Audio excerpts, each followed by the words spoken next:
sa buwan huli. Chàng thấy mây vì surako nghe chào buồn nâng ta chân mây vì sue.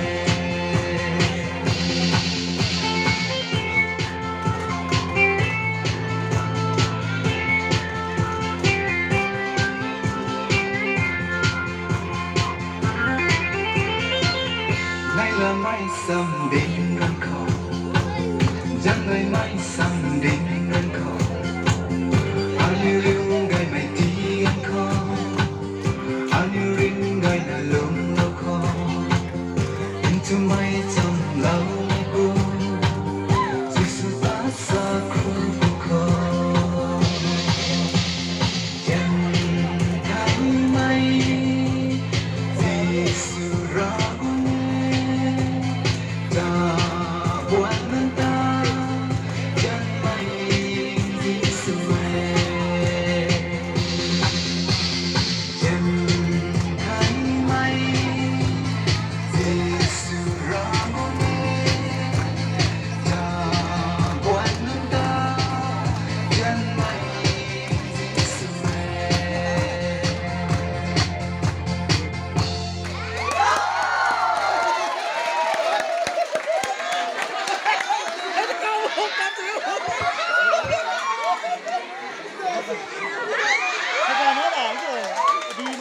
Sui ni, 可能是水哈。